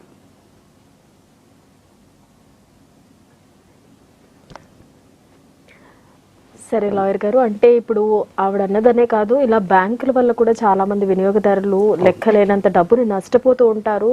సరైన పద్ధతిలో అడగడం రాక ఇప్పుడు ఆవిడ ఏదైతే సామాన్యంగా భయపడుతుందో అదే జరుగుతుందని ఆలోచిస్తూ ఉంటారు. మరి ఇలా బ్యాంకుల వల్ల నష్టపోతున్న వినియోగదారులకు అసలు ఏ విధంగా అప్రోచ్ అవ్వాలంటారు? ఇప్పుడు సరే అమ్మా, ఇప్పుడు అమ్మగారు మాట్లాడింది, జయలక్ష్మి గారు మాట్లాడింది 99% బ్యాంకులలో ఇటువంటి మిస్టేక్స్ ఏం జరగవు, నేషనలైజ్ బ్యాంకులలో కదా. సరే, ఈ మధ్యన ఆన్లైన్లో యాప్స్ డౌన్లోడ్ చేసుకోండి, మీకు ఇక్కడ నుంచి లోన్ వస్తుంది అని చెప్పి కొన్ని యాప్స్ తయారైపోయినాయి. ఆన్లైన్లో మా దగ్గర లోన్ తీసుకోండి అని చెప్పేసి. సో దాంట్లో జరుగుతున్నాయంటే నమ్మశక్యంగా నమ్మొచ్చు, కానీ ఇప్పుడు ఈ నేషనలైజ్ బ్యాంక్స్లో అటువంటి జరిగిందంటే నమ్మలేము, బట్ చెప్పలేం తప్పు అనేది ఎక్కడైనా జరుగుతుంది. సో ఇటువంటి జరిగినా కూడా వీళ్ళు కూడా కన్స్యూమర్స్ కిందకే వస్తారు. అంటే లోన్ తీసుకునేటప్పుడు మనకి మీడియేటర్స్ అనేటి వాళ్ళు ఉంటారు కదా సార్, బ్యాంకుకి సంబంధించి. ఆ బ్యాంకుకి సంబంధించిన మీడియేటర్స్ వాళ్ళ మిస్గైడెన్స్ వల్ల ఇలాంటి లోన్లీ ఉమెన్స్ కానీ ఎవరు ఆధారపడని వాళ్ళు ఉంటారు కదా, సింగిల్ వాళ్ళు, అలాంటి ఫ్రాడ్ చేసే అవకాశాలు అయితే ఉంటాయి కదా. అలాంటప్పుడు బ్యాంకుకి సంబంధించి అసలు ఎవరిని కాంటాక్ట్ చేస్తే ఇప్పుడు సార్ట్ అవుట్ అవుతుంది అంటారా ప్రాబ్లం? ఇది అమ్మా, ఇప్పుడు ఈ బ్యాంక్స్కి వచ్చేసి ఇందాక మనము ఈ కన్స్యూమర్ ప్రొటెక్షన్ యాక్ట్ కిందకి వెళ్తే మనకు సివిల్ సప్లైస్ డిపార్ట్మెంట్లో ఉంటుందని చెప్పాను కదా, మీడియేషన్ చేస్తున్నట్టుగా. ఇక్కడ కూడా సేమ్ ఈ బ్యాంకింగ్ ఆంబుడ్స్మాన్ అంటారు. వీళ్ళు కూడా వాళ్ళని పిలిచి, బ్యాంకర్ని పిలిచి, ఆ bank manager, concern bank manager పిలిచి, బాబు మేము తీసుకున్న లోన్ ఎంత, మరి మేము కట్టింది ఇంతవరకు ఎంత రేట్ ఆఫ్ ఇంట్రెస్ట్ అని చెప్పి అక్కడే మన తప్పులు ఉంటే అది మనకు ₹1 ఖర్చు లేకుండా బ్యాంకింగ్ ఆంబుడ్స్మాన్ వాళ్ళు మీకు అక్కడ క్లియర్ చేసి పంపించేస్తారు. ఒకవేళ అక్కడ కూడా సరియైన సమాధానం రాకపోతే మీరు కన్స్యూమర్ ప్రొటెక్షన్ యాక్ట్ రావచ్చు, ఇక్కడికి వచ్చి మీరు ఫైట్ చేయొచ్చు. ఇప్పుడు మీరు ఏదైతే చెప్పారో స్మార్ట్ ఫోన్ యుగం అంతా, అలాగే ఇప్పుడు చదువుకున్న వాళ్ళు, చదువు లేని వాళ్ళు కూడా ఉపయోగించాల్సిన స్మార్ట్ ఫోనే. ఇప్పుడు మెయిన్లీ జరుగుతున్న ఫ్రాడ్ ఎక్కడ అంటే కనుక ఈ చదువు లేని వాళ్ళని, అలాగే బ్యాంకులో కొంచెం గొప్ప దాచుకుంటున్న వాళ్ళని టార్గెట్ చేసిన యువకులు, మీకు ఆ లింక్ వచ్చింది, ఈ లింక్ వచ్చింది, ఇందులో అయితే దీని ద్వారా డబ్బులు పడతాయని చెప్పి ఫ్రాడ్ చేసి చాలామంది డబ్బుల్ని నిమిషాల్లో లాగేస్తున్నారు. సో అలాంటి వాళ్ళు ఎవరిని ఆశ్రయించాలి అసలు? ఫస్ట్ ఆఫ్ ఆల్ ఎట్లా కేసు ఫైల్ చేసుకోవాలి, ఎలా వాళ్ళకి న్యాయం జరిగేలా చూసుకోవాలంటారు? అంటే ఇప్పుడు మీరు చెప్పింది ఈ బ్యాంక్లో దాచుకున్న డబ్బుల గురించి. మళ్ళీ ఇది వచ్చేటప్పటికి మీరు సైబర్ క్రైమ్స్ కిందకి వస్తుంది. వీళ్ళు ఎవరో ఓటీపీ వచ్చింది, ఈ ఓటీపీ నంబర్ మాకు చెప్పండి అని చెప్పి కాల్ చేస్తారు. సరే, ఒకవేళ కనుక అది చెప్పిన తర్వాత మన అకౌంట్లో నుంచి డబ్బులన్నీ వెళ్ళిపోతాయి. సరే, దీనికి సంబంధించిన కేసెస్కి మీకు సైబర్ క్రైమ్స్ డిపార్ట్మెంట్ ఉంది. మీరు ఒకవేళ కనుక చిన్న అమౌంట్ అయితే కనుక మీరు లోకల్ పోలీస్ స్టేషన్లోకి వెళ్ళి కంప్లైంట్ ఇవ్వచ్చు. అదే హ్యూజ్ అమౌంట్, ఒక 10 లక్షలు పైన ఉంటే కనుక మీరు సైబర్ క్రైమ్స్ డిపార్ట్మెంట్కి వెళ్ళి అక్కడ కంప్లైంట్ ఇవ్వాలి. ఇస్తే కనుక వాళ్ళు ఎవరు ఫోన్ చేశారు, వాళ్ళది ఏ అకౌంట్లోకి వెళ్ళిపోయిన డబ్బులు అనేది వాళ్ళు అక్కడ నుంచి ట్రేస్ అవుట్ చేసి చెప్పగలుగుతారు. జనాలు కూడా ఈ ఓటీపీలు చెప్పడం కానీ ఇందులో కొద్దిగా జాగ్రత్తగా వహించి, వాళ్ళు కూడా మనకు బ్యాంకర్స్ కూడా మెసేజ్ పెడతా ఉంటారు, మేము ఎవరిని కూడా ఓటీపీలు అడగము, మీరు మా బ్యాంక్ నుంచి వచ్చిన ఓటీపీలు ఎవరితో షేర్ చేయొద్దు అని చెప్పి చెప్తా ఉంటారు. సో ఆ ఓటీపీలు షేర్ చేయడంలో కూడా కొద్దిగా జాగ్రత్తగా ఉంటే కనుక ఇంకోసారి ఎటువంటి తప్పులు జరగకుండా ఉంటుంది. సార్, ఇంకో కాలర్ లైన్ లో ఉన్నారు, మనం ఒకసారి మాట్లాడదాం. హలో నమస్తే అండి. నమస్తే మేడం. మీ పేరు చెప్పండి. నా పేరు యేసుబాబు మేడం. యేసుబాబు గారు ఎక్కడి నుంచి మాట్లాడుతున్నారు? గుంటూరు నుంచి మేడం. గుంటూరు నుంచి. మీకు ఏదైనా లా ప్రకారంగా ఏదైనా డౌట్ ఉంటే లాయర్ గారు శ్రీధర్ గారు మనతో పాటు ఉన్నారు, మాట్లాడండి. ఓకేనండి, మాట్లాడండి. యేసుబాబు గారు చెప్పండి. నమస్కారం సార్. నమస్తే సార్. నమస్తే, చెప్పండి సార్. మా నాన్నగారికి చదువు లేదు సార్. ఓకే. చదువు లేకపోతే మా నాన్న వాళ్ళ అత్తగారు ఏం చేశారంటే, మా నాన్నగారు రెండో సంబంధం సార్. ఓకే. అమ్మగారు ఏం చేశారంటే మా నాన్నగారి పేరు మీద ఆస్తి మొత్తం ఆ పేరు మీద రాజుకుంది సార్. అది వాళ్ళు ఇప్పుడు వాళ్ళని బయటికి నెట్టేసి ఇంట్లో నుంచి బయటికి నెట్టారు సార్. ఓకే. మా నాన్నగారి నుంచి బయటికి రాపించుకొని స్టైల్ పంపించేసి మా నాన్నగారిని. ఇప్పుడు మేము కొడుకులు కాబట్టి మేము అప్పుదారుగా ఏదైనా చేస్తే కేసు ఏమైనా వచ్చిద్దా అని సార్, న్యాయం జరిగిద్దా అని. అంటే ఇప్పుడు నాన్నగారి దగ్గర నుంచి ప్రాపర్టీ లాక్కోవడము అంటే వాళ్ళు ఏమన్నా కాగితాలు రాయించుకున్నారు? చదివలేదు సార్, రిజిస్టర్ ఆఫీస్కి తీసుకెళ్లి ఎరుమతి జరుపుతున్నారు సార్. రిజిస్ట్రేషన్ జరిగిపోయినట్టు దాని అర్థం. ఇంకా అంటే బీఫారం సార్, అది కాగితాలు రాయించుకున్నారంట నాన్నగారి చేత. మా సంతకాలు అయితే మేము పెట్టలేదు సార్. బీ ఫార్మ్ ఇది అసైన్డ్ భూములు అంటారు. అవును సార్. అసైన్డ్ భూమి అయితే కనుక వాళ్ళు ఏం లాక్కోవడం అంటూ ఏమి ఉండదండి. మీరు ఒక పని చేయండి, మీరు లోకల్ మీ ఎంఆర్ ఆఫీస్కి వెళ్ళి ఒక కంప్లైంట్ రాయండి. ఎంఆర్ ఆఫీస్కి మీ నాన్నగారిని తీసుకొని వెళ్ళి ఇదే విషయం చెప్తూ ఒక కంప్లైంట్ రాయమని చెప్పండి. ఇది మీ నాన్నగారికి అసైన్మెంట్ జరిగిందా లేకపోతే మీ తాతగారికి జరిగిందా అసైన్మెంట్? ఎస్ బాబు గారు, చేయగలుగుతానండి. మీరు ఈ assignment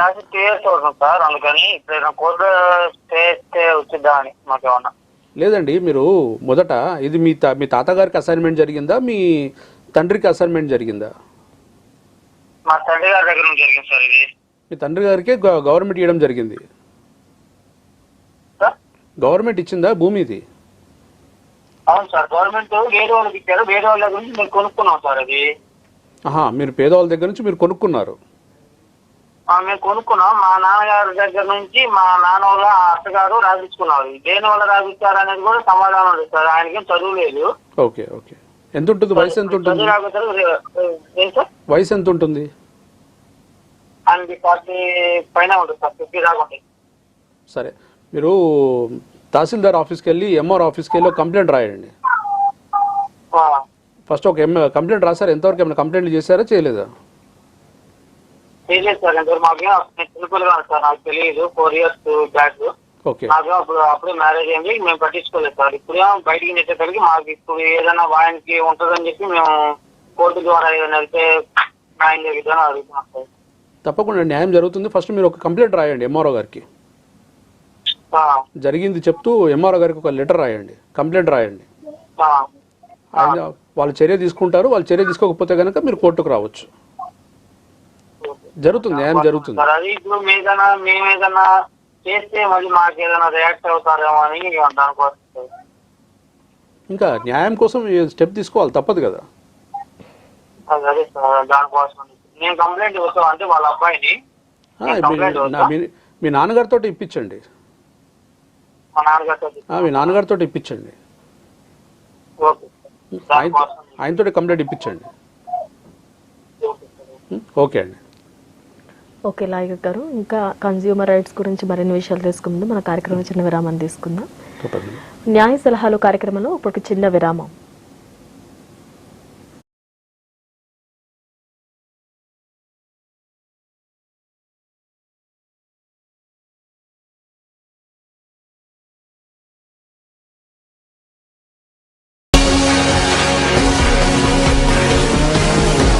city vision singing star. Hi అండి, నేను మీ సింగర్ తిరుమల. ఈ ఆదివారం ఉదయం 10:30 నుండి 12 గంటల వరకు సిటీ విజన్ సింగింగ్ స్టార్స్లో లైవ్ ప్రోగ్రాంలో నేను పాటలు పాడేందుకు వస్తున్నాను. అలాగే మీరు కూడా రెడీగా ఉండండి. మంచి మంచి సాంగ్స్తో రాక్ చేద్దాం ఆ రోజు. Don't miss city vision singing stars. Stay tune, don't miss. Hi అండి, నేను సింగర్ బి మునిస్వామి. ఈ ఆదివారం మార్చి 10వ తేదీన ఉదయం 10:30 నుండి 12 గంటల వరకు city vision singing stars live ప్రోగ్రాంలో సాంగ్స్ పాడేందుకు నేను వస్తున్నాను. మీరు మంచి సాంగ్స్తో రెడీగా ఉండండి. City vision singing stars. Stay tune, don't miss.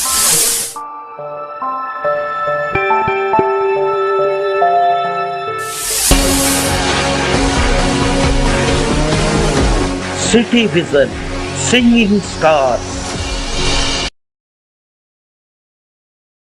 ప్రతి ఒక్కరికి ఒక స్పెషాలిటీ ఉంటుంది.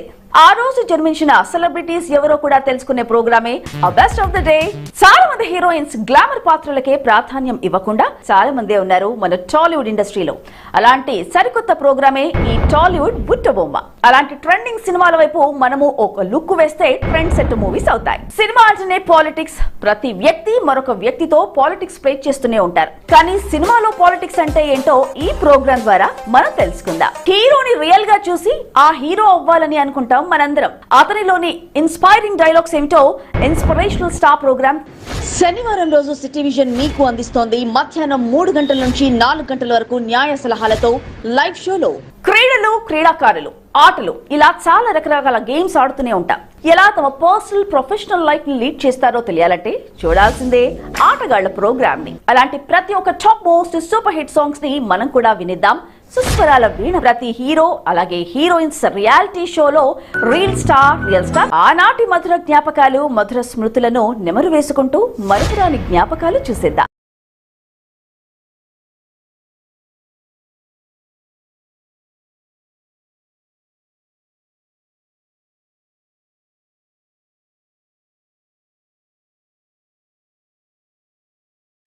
న్యాయ సలహాలు కార్యక్రమానికి తిరిగి స్వాగతం. లాయర్ గారు, జనరల్గా ఇప్పుడు సూపర్ మార్కెట్స్, ఎన్నో సూపర్ మార్కెట్స్ వాటిలన్నిటిలో ఏదో కంపల్సరీ వాళ్ళు ఒక ప్రైస్ తోటి జనాన్ని అట్రాక్ట్ చేస్తున్నారు, లేదంటే ఇక్కడ మనకి ఏదో జరుగుతుంది, ఒక మతలబ్ తోటి ఏదో జరుగుతుంది అన్న ఒక అపోహ అయితే వినియోగదారుల్లో ఉంటుంది. అది నిజమేనా? నిజానికి లేదమ్మా, అది జనరల్గా జనాలు మాట్లాడుతున్న మాటలే. కానీ ఎక్కడ కూడా ఇంతవరకు ఒక సూపర్ మార్కెట్ పైన, లేకపోతే ఒక తక్కువకు అమ్ముతున్న ఒక వ్యక్తి పైన ఇంతవరకు ఏ కంపెనీ వాళ్ళు కూడా మా వస్తువుని ఈ పలానా సూపర్ మార్కెట్లో డూప్లికేట్ చేసి అమ్ముతున్నారనో, లేకపోతే దీన్ని తక్కువ ధరకు అమ్ముతున్నారనో ఎక్కడ కూడా కంప్లైంట్ చేయలేదు ఇంతవరకు. మొన్న మీకు గుర్తే ఉండొచ్చు, ఈ కొంతమంది ఈ డూప్లికేట్ సర్ఫ్ ఎక్సెల్ పౌడర్ అని, తర్వాత వేరు వేరు కొన్ని tea powder, Red Label tea powder అని, ఇవన్నీ దాంట్లో ఆ రోజు మాట్లాడిన పోలీస్ ఆఫీసర్ గారు చెప్పడం జరిగింది. ఇవన్నీ ఎక్కడ కూడా వీళ్ళు సూపర్ మార్కెట్లలో వీళ్ళు డిస్ట్రిబ్యూషన్ ఉండదు. వీళ్ళ టార్గెట్ అంతా కూడా అవుట్స్కట్స్ లో ఉండే చిన్న చిన్న కిరాణా షాప్ లో వీళ్ళ టార్గెట్. ఈ డూప్లికేట్ ఐటమ్లు అన్ని కూడా అక్కడ నుంచి వాళ్ళు అమ్ముతారు, అక్కడికి వెళ్ళి అమ్ముకుంటారు, కానీ ఈ సూపర్ మార్కెట్లో దాంట్లో రారు అని చెప్పేసి ఆ పోలీస్ ఆఫీసర్ గారు చాలా క్లియర్ గా చెప్పడం జరిగింది. ఎందుకంటే దాని వెనుక బార్ కోడ్ ఉంటుంది. సో బార్ కోడ్ ని ఎవరు కూడా దాన్ని ఎరేస్ చేయలేరు. మనం కిరాణా షాప్కి వెళ్తే కనుక మనం బార్ కోడ్ అడగము, ఆ పలానా వస్తువు ఉందా అని అడుగుతాము, ఆ వస్తువు తీసుకొని వెళ్ళిపోతాము, అంతవరకే. అయితే ఈ మోసాలని అక్కడ జరిగే అవకాశం ఉంది. సరే, ఇక్కడ కూడా ఈ సూపర్ మార్కెట్లలో కొన్ని సూపర్ మార్కెట్లలో ఏదో రేట్ తక్కువ ఉందని, కొన్ని సూపర్ మార్కెట్లలో రేట్ ఎక్కువ ఉందని ఈ క్వశ్చన్ వచ్చినప్పుడు మేము కూడా ఎంక్వైరీ చేయడం జరిగింది. అసలు ఏంది, ఎందుకు ఇంత రేట్ తక్కువ ఉంది ఇక్కడ, ఇదే వస్తువు పలానా షాప్ లో పలానా సూపర్ మార్కెట్ లో రేట్ ఎందుకు ఎక్కువ ఉంది అనే క్వశ్చన్ వచ్చినప్పుడు దీంట్లో తూకంలో వెయిట్ లో దాంట్లో కొంచెం గ్రామ్స్ తక్కువ ఉన్నందుకు ఈ రేటు తక్కువ పడతా ఉంది. కంపెనీ తయారు చేసే దానికంటే వాళ్ళు ఇంకో ఆర్డర్ ఇచ్చుకొని తక్కువ వెయిట్ తోటి తయారు చేయించుకుంటున్నారు. సో ఆ వెయిట్ లో వచ్చిన డిఫరెన్స్ తోటే ఈ రేట్ వస్తా ఉంది. కానీ వీళ్ళు పాపం వాళ్ళేం మోసం చేస్తున్నట్టు ఇంతవరకు అయితే ఎక్కడ రుజువు కాలేదు. అవును, ఓకే. అంటే ఇప్పుడు చాలా మంది జనాలకు నా అపోహ మాత్రమే ఇది, కానీ దీంట్లో అయితే వాస్తవం అయితే లేదంటే లేదు, ఇప్పటి వరకు అయితే బయటికి రాలేదు.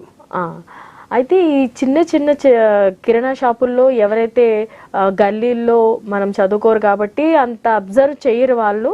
సో సేఫ్ సైడ్ గా అయితే మనం సూపర్ మార్కెట్ లో బార్ కోడ్ ఉంటుంది కాబట్టి అన్ని నాణ్యత గల వస్తువులే మనకు దొరుకుతాయి అంటారు. అలా నమ్ముతా ఉన్నాము. ఓకే, తూకం ప్రకారం మోసాలు జరుగుతాయని చెప్తున్నారు. అంటే తూకం ప్రకారం జరిగే మోసాల ద్వారా కూడా వినియోగదారుడు నష్టపోతున్నాడు, దాని ద్వారా కూడా మేము కన్స్యూమర్ కోర్టుకి వెళ్ళొచ్చు అంటారా? తప్పకుండా. ఈ తూకాలకు సంబంధించి కొలతలు తూకాలకు సంబంధించిన ఏదైతే డిపార్ట్మెంట్ ఉంటుందో ఆ డిపార్ట్మెంట్ వాళ్ళది కూడా వాళ్ళు ప్రతి సంవత్సరము షాప్స్ అన్నిటి మీద రైడింగ్స్ చేస్తూ ఉంటారు. సో ఈ రైడింగ్ లో వాళ్ళు కూడా చాలా మటుకు దాన్ని ఈ తూరిగను కొలతలకు సంబంధించిన ఇష్యూ ఉందో దాన్ని చాలా మటుకు వాళ్ళు క్లియర్ చేస్తూ ఉంటారు. ఇది కాకుండా కూడా కొంతమంది వ్యాపారులు ధనార్జన కోసం మాట్లాడండి. ఒకసారి కాలర్తో మాట్లాడదాం లాయర్ గారు. హలో హలో నమస్తే అండి. నమస్తే అండి. నమస్కారం అండి. మీ పేరు చెప్పండి అమ్మా. హలో, నా పేరు సుజాత అండి, దోమలగూడ నుంచి మాట్లాడుతున్నానండి. సుజాత గారు, మీకు ఏ సమస్య ఉందండి? లా ప్రకారంగా శ్రీధర్ గారితో మాట్లాడండి. అలాగే. ఓకే. హలో, నమస్కారం సార్. నమస్కారం సుజాత గారు, చెప్పండి అమ్మా. అదండి, మాకు మా మామయ్య వాళ్ళ అన్నదమ్ములది ల్యాండ్ ఉందండి, ఓన్ ల్యాండ్. ఓకే. దాన్ని పట్టాలో ఇల్లు కాలిపోయేటప్పుడు కాలిపోయినాయండి. ఓకే. అయితే వాళ్ళ అన్నదమ్ములు రాసి పెట్టుకునే కాగితాలు అయితే ఉన్నాయండి. ఓకే.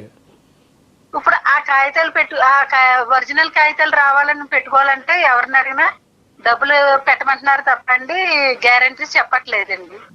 సచివాలయంలోని గట ఇతర ప్లేసుల్లో అడుగుతుంటే అవి ఏం అవి కాగితాలు? ఎక్కడ అది గవర్నమెంట్ ఇచ్చిన కాగితాలు అవి? ఒరిజినల్ కాగితాలు కాలిపోయినాయండి. అంటే ఒరిజినల్ అంటే మీరు కొనుక్కున్న రిజిస్ట్రేషన్ కాగితాలా? రిజిస్ట్రేషన్ కాగితాలు మా మామయ్య వాళ్ళ దగ్గర ఉండివ్వండి, అది ఇల్లు కాలిపోయేటప్పుడు కాలిపోయినాయండి. ఎప్పుడమ్మా, ఎప్పుడు కాలిపోయింది ఇల్లు? ఇల్లు కాలిపోయి మా చిన్నతనంలో కాలిపోయినాయండి. ఓహో. అప్పటి నుంచి వీళ్ళు ట్రై చేస్తున్నారు కానీ ఏదో వాళ్ళకి చదువుకోలేని వాళ్ళు, వాళ్ళకి ఏం తెలియక అట్లా ఉండిపోయిందండి.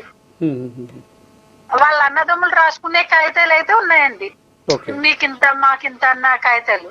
ఓకే. ఒరిజినల్ కాగితాలు అయితే లేవండి. అవి తెచ్చుకోవాలంటే ఎట్లా ప్రయత్నించాలని తెలుసుకుందామనండి. అంటే ఇక మీ చిన్నతనంలో అంటే చాలా టైం గడిచిపోయిందమ్మా. ఇప్పుడు 20 years పైన అవుతుందండి, 30 years. చాలా టైం గడిచిపోయింది. మీరు మామూలుగా అయితే మనం డాక్యుమెంట్లు పోతే గనక పోలీస్ స్టేషన్లో కంప్లైంట్ ఇచ్చి పోలీస్ స్టేషన్ ద్వారా మనము ఆ డాక్యుమెంట్లు ట్రేస్ అవుట్ చేయించుకుంటాము. ఒకవేళ ట్రేస్ అవుట్ కాలేని పక్షాన మనము ఎంఆర్ ఆఫీస్కి వెళ్ళి దాని డూప్లికేట్ కాపీ తీసుకుంటాము. కానీ ఇప్పుడు చాలా సంవత్సరాలు గడిచిపోయింది కాబట్టి మీరు అది ఒకవేళ రిజిస్టర్డ్ డాక్యుమెంట్ అయితే కనుక మీరు సబ్ రిజిస్టర్ ఆఫీస్కి వెళ్ళి మీరు ఒక డూప్లికేట్ కాపీకి అప్లై చేయండి. డూప్లికేట్ కాపీ తీసుకొని మీరు దాన్ని ప్రస్తుతానికి వాడుకోవచ్చు. ఎందుకంటే మీరు చాలా టైం గడిచిపోయింది కాబట్టి మీరు దీంట్లో డబ్బులు ఖర్చు పెట్టుకొని మీరు తిరగడం కంటే మీరు ఆ డూప్లికేట్ కాపీ ఒకటి తెచ్చుకొని దాంతో మీరు పని చేయించుకోవడం బెటర్. సరే సార్. వద్దామా, డబ్బులు ఏమి ఖర్చు పెట్టుకోకండి. ఎవరిని అడిగినా అండి ఎంత అవుతాయి అంత అవుతాయి అంటున్నారు కానండి గ్యారంటీ చెప్పట్లేదండి. గ్యారంటీగా చెప్పరు. తీరా డబ్బులు ఖర్చు పెట్టిన తర్వాత మళ్ళీ బాధపడాల్సి వస్తుంది. అట్లానే అనేసండి నేనైతే ముందు పోలేదండి. సరే సార్. సరే అమ్మా, థ్యాంక్ యూ సార్. ఇప్పుడు ఇలాంటి స్థిరాస్తుల విషయంలో పట్టాలు అది ఏదైతే డాక్యుమెంట్స్ పోగొట్టుకుంటే గతంలో పోగొట్టుకున్న వాటికి ఇప్పుడు నిజంగా వాటిని సార్ట్అవుట్ చేయాలి అంటే అది జరిగింది నిజమని చెప్పి పోలీసులు నమ్మించాలి. వాళ్ళు ప్రొసీడ్ చేస్తే కేసు దాని ద్వారా దాని డూప్లికేట్ డాక్యుమెంట్స్ అనేవి వస్తాయి యాక్చువల్గా. కానీ ఇక్కడ ఫస్ట్ ఆఫ్ ఆల్ మారిన చట్టాలు అప్పటి నుంచి ఇలా చాలా మంది వస్తూ ఉంటారు మా దగ్గరికి. నేను పోలీసుల దగ్గర విన్నది ఏంటి అంటే కనుక ఇలా పోయాయని చాలా మంది వస్తూ ఉంటారు. కానీ అందులో 70% ఫేక్ చెప్పే వాళ్ళు ఉంటారు. కాబట్టి 30% పీపుల్ని కన్సిడర్ చేసి మేము అన్నిటినీ తీసుకోలేమని చెప్పి పోలీసులు అంటూ ఉన్నారు. మరి నిజంగా ఇట్లా పోగొట్టుకున్న వాళ్ళకి ఇంకా వేరే ఆప్షన్ ఏం లేదంటారా లాయర్ గారు? చూడమ్మా, ఇప్పుడు మనం తీసుకున్న ఇప్పుడు కాలర్ అయితే ఆమె 20 years బ్యాక్ అంటుంది, 30 years అంటుంది. మళ్ళీ 20 to 30 years అనుకుందాం. 20 years అన్నా కూడా ఇంత టైం లిమిట్ చాలా దాటిపోయింది. ఇప్పుడు తన కాలిపోయిన కాగితాలని ఇప్పుడు కొంతమంది ఏం చేస్తారంటే సరే ఇంకా ఎక్కడో పోగొట్టుకున్నామని చెప్పి పోలీస్ స్టేషన్కి వెళ్ళి కంప్లైంట్ ఇస్తారు. సో ఇది తప్పే. ఇది ఇప్పుడు వాళ్ళకు తప్పుడు సమాచారం ఇవ్వడమే. సో దానికంటే సరే అదేదో ఉన్నట్టుగా చెప్పేస్తే ఆ సబ్ రిజిస్టర్ ఆఫీస్కి వెళ్ళి ఒక సర్టిఫైడ్ కాపీ తీసుకొని వాళ్ళకు ఆ లెటర్ ద్వారా అయ్యా మేము 20 ఏళ్ళ కింద పోగొట్టుకున్నామని చెప్పేసి ఒక అర్జీ పెట్టుకుంటే సరే అట్లీస్ట్ మనం తప్పును మనం నివారించిన వాళ్ళం అవుతాము. ఇప్పుడు మంచి వాళ్ళ ఇప్పుడు దీన్ని తప్పుగా చూపించి నిజమైన వాళ్ళకు మనం అన్యాయం చేసిన వాళ్ళం అవుతాం. అవును, అంటే ఇది రియల్గా నేను కూడా ఫేస్ చేసిన ఇష్యూ కాబట్టి నేను అర్థం చేసుకోగలిగాను అనమాట.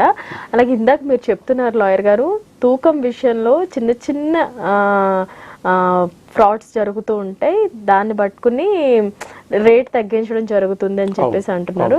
తూకం విషయంలోనే జరుగుతున్నాయంటే జనరల్గా పెట్రోల్ బంక్స్లో కూడా ఇలాంటి ఇష్యూసే జరుగుతుంటాయి కదా. వాళ్ళు మనకి పెట్రోల్ కొడుతుంటారు, అక్కడ మనకి నెంబర్ చూపిస్తుంటుంది, కానీ పెట్రోల్ మనకి 1 డేలో కూడా ఫినిష్ అయిపోతాయి. అట్లాంటప్పుడు కన్జ్యూమర్గా మనం ఎట్లా, కస్టమర్గా మనం ఎట్లా వాళ్ళ మీద రియాక్షన్ తీసుకోవచ్చు అంటారు? అదే అమ్మా, మీకు ఈ పెట్రోల్ బంక్ మోసాలు అనేది అవి రెగ్యులర్గా వింటున్న మాటలు అవి. సో ఇది ఒక అలవాటు అయిపోయింది.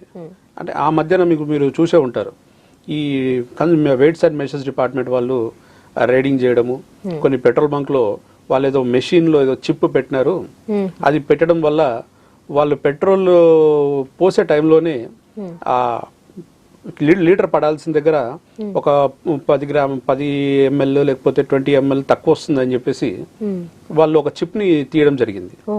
సో ఇటువంటి మోసాలు వాళ్ళు చూసిపోయిన తర్వాత కొంతమంది సెటరేట్ అయినారు. సరే, ఇంకా కూడా కంటిన్యూ అవుతున్న వాళ్ళు కూడా ఉన్నారు. సో మీకు ఎక్కడన్నా గనక మీకు పలానా పెట్రోల్ బంక్ లో నాకు లీటర్ అడిగితే తక్కువ వస్తుంది అనే అనుమానం మీకుంటే గనక మీకు వాళ్ళు వెయిట్స్ అండ్ మెజర్స్ డిపార్ట్మెంట్ వాళ్ళకు మీరు ఒక లెటర్ రాయొచ్చు, లేదంటే కంపెనీ వాళ్ళకు ఒక లెటర్ రాస్తే వాళ్ళు మీ ముందరే మీరు ఏ మెషిన్ తో అయితే మీరు పెట్రోల్ తీసుకుంటున్నారో మీకు అనుమానం ఉందో అది ఒక లీటర్ బాటిల్లో వాళ్ళు తీసి మీకు చూపిస్తారు. ఒకవేళ గనక మనకు అక్కడ తగ్గినట్టుగా ఉంటే వాళ్ళు ఇమ్మీడియట్గా అక్కడ చర్య వాళ్ళు తీసుకుంటారు, మనం కూడా కంప్లైంట్ ఇవ్వచ్చు. ఓకే, అంటే ఇప్పుడు బిల్లులు ఇవ్వకుండా వస్తువులను ఎక్కువ ధరలకు అమ్మే వాళ్ళు చాలా మంది ఉంటారు. అలాంటి టైంలో వినియోగదారులు ఎలాంటి స్టెప్ తీసుకోవచ్చు అంటారు? ఈ బిల్లులు అనేది సరే, 100కి మనం చూస్తున్నంత వరకు జనరల్ పబ్లిక్లో 99% ఏదో పెద్ద పెద్ద వస్తువులు కొన్నప్పుడే తప్ప. కాల్ వస్తుందమ్మా, ఇప్పుడు కాలర్ ఉన్నారు, మనం మాట్లాడు. Hello hello madam. నమస్తే అండి, చెప్పండి మీ పేరు? ఆంజనేయులు మేడం. ఆంజనేయులు గారు ఎక్కడి నుంచి మాట్లాడుతున్నారు? కర్నూలు. ఓకేనండి, లాయర్ గారితో మాట్లాడండి, మీ సమస్య ఏంటో చెప్పండి. ఆంజనేయులు గారు నమస్కారం అండి. హలో, నమస్తే సార్. నమస్తే అండి. ఇక్కడ నేను గవర్నమెంట్ పట్టం ఇచ్చినది కొన్నాను సార్. అది ఫ్లాట్ బిడి కార్మికులకి ఇచ్చినారు. ఓకే, వాళ్ళు ఏం చేసినారంటే డూప్ పట్టం పుట్టించి నాకు అమ్మినారు సార్,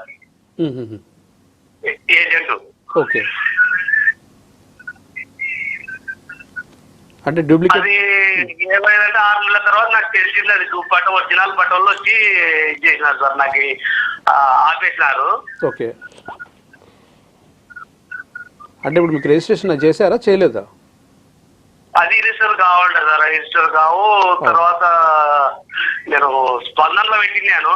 ఓకే, పెడితే వాళ్ళు ఒక 3 లక్షల దాకా, అంటే ఒక అతను వెళ్ళిపోయినాడు, ఒక అతను దొరికితే అతను పెట్టించిన కేసు. ఓకే, ఓకే, వాళ్ళు 3 లక్షలు చేసినారు సార్, ఇంకా 8 లక్షల దాకా రావాలా, 11 లక్షలు కొనిన్నాను. ఓకే, ఇప్పుడు కంప్లైంట్ రిజిస్టర్ అయింది అయితే? నాకు తెలియక చేసుకోపోయినా ఇప్పుడు వాళ్ళు చూస్తే ఈఎంఏమో ఏమైనా చేసుకుని అంటున్నారు సార్. అదే, ఇప్పుడు మీరు పోలీస్ స్టేషన్లో కంప్లైంట్ ఇవ్వడం జరిగింది అయితే? మీరు పోలీస్ స్టేషన్లో కంప్లైంట్ ఇచ్చారు? ఇచ్చినా సార్, ఇచ్చింది అంటే ఎస్పీ దగ్గరికి పెట్టింది మన స్పందనలో. ఓకే, ఇప్పుడు మరి ఎఫ్ఐఆర్ అయిందా కాలేదా? ఎఫ్ఐఆర్ అయిన తర్వాత వాళ్ళు మామూలు 3 టౌన్ పంపించినారు. వాళ్ళు మాట్లాడి ఒక 3 లక్షల దాకా ఇప్పించినారు. ఓకే, ఓకే, మళ్ళీ 8 లక్షలు ఇవ్వాలని రాసి ఇచ్చినారు. అంటే అది ఇంకొక అతను దొరకాల, అప్పుడు ఇస్తామని చెప్పినారు సార్. ఓకే, సరే, మీరు ఆల్రెడీ మీరు చెప్తున్నారు ఇంకొక అతను ఏజెంట్. ఓకే, ఓకే, సరే, అది ఏమైందంటే అది ఫ్రాడే, అది ఫ్రాడ్. అది ఒకవేళ ఎఫ్ఐఆర్ అయిన తర్వాత వాళ్ళు పోలీసు వాళ్ళు ఛార్జ్షీట్ చేస్తారు, వాళ్ళు మిమ్మల్ని మోసం చేసినందుకు వాళ్ళు మీ మీద చర్య తీసుకుంటారు. మీరు కట్టిన డబ్బులు తిరిగి రావడానికి మీరు ఒక సివిల్ కేసు కూడా వేసుకోండి. ఒకవేళ వాళ్ళు డబ్బులు ఇవ్వకపోతే మీరు ఒక సివిల్ కేసు కూడా వేసుకోండి. మీరు మీకు స్తోమత లేకపోతే గనక న్యాయ సేవా సదన్కి వెళ్తే గనక మీరు మీ జిల్లా కోర్టులో ఉచిత న్యాయ సేవ కోసం అప్లై చేసుకుంటే మీకు వాళ్ళని పిలిచి వాళ్ళ దగ్గర డబ్బులు ఇవ్వమని చెప్పి అడుగుతారు. మీకు సివిల్ కోర్టు నుంచి మీరు డబ్బులు తీసుకోండి. ఆ. ఎప్పుడు కొన్నారు మీరు?